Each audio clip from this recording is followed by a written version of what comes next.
ස්ත්‍රීන් දැකීම, ඔවුන්ගේ ක්‍රියා දැකීම,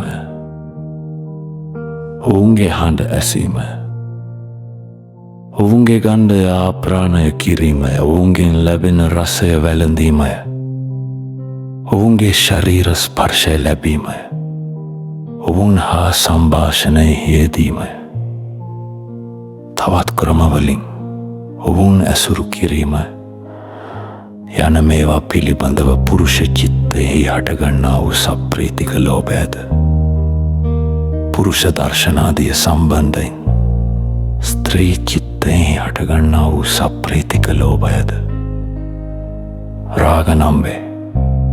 මේ සමහර විට නිෂ්ප්‍රීතික දවන්නේ සමහර විට තවත් පුරුෂයෙකු සම්බන්ධයෙන් පුරුෂයෙකුටද, ස්ත්‍රියක සම්බන්ධයෙන් ස්ත්‍රියකටද රාගය ඇතිවේ. මෙය මෛත්‍රී, කරුණා, ශ්‍රද්ධාදී අනේක වේශයන්ගෙන් පහළ වී වංචා කරන ධර්මයකි. මෛත්‍රී රූපයෙන් වංචක රාගය. තමා විසින් රාග වශයෙන් ඇලුම් කිරීම, නුසුදුසු කෙනෙකු යන හැඟීම ඇති කෙනෙකු සම්බන්ධයෙන් යම් කිසිවකුට රාගය ඇති වුවහොත් ඒ තැනැත්තා රාගය දුරු කිරීමට උත්සාහ කරයි. දුරු නොවේ නම් වැඩෙනු නොදෙන්නට උත්සාහ කරයි.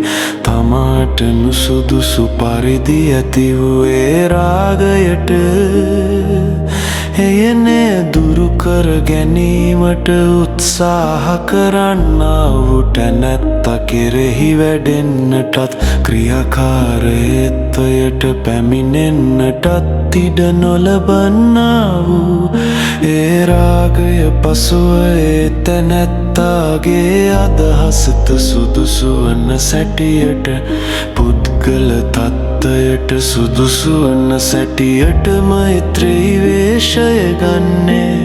මෛත්‍රී වේශයෙන් හෙවත් මිත්‍රත්වයේ ආකාරයෙන් ඒ තැනැත්ත කෙරෙහි රාගය පහළවන්නේ. එසේ පහළ වූ කල්හි ඔහුට ඒ රාගයම බව නොදැනෙන්නේ.